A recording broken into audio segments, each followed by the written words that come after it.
Hi అండి, అందరికీ good morning. ఏం చేస్తున్నారు? ఈరోజు లంచ్ బాక్స్కి ఏం చేస్తున్నారు? ఇదిగోండి తోటకూర బీట్రూట్ క్యారెట్ ఫ్రై. తోటకూర బీట్రూట్ క్యారెట్ ఫ్రై మీరు ఎప్పుడైనా ట్రై చేశారా?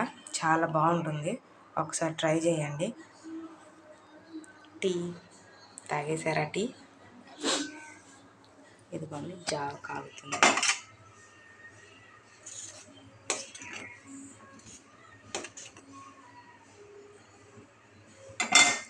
ఇదిగోండి బీట్రూట్ క్యారెట్ గుంట పునుగులు.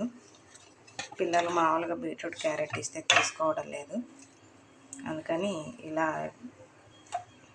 ట్రై చేశాను కొత్తగా. బాగుంది, టేస్ట్ ఏం పెద్ద తేడా లేదు, బాగుంది. మీకు వీడియో నచ్చితే లైక్ చేయండి, ఛానల్ని సబ్స్క్రైబ్ చేసుకోండి. Thank you.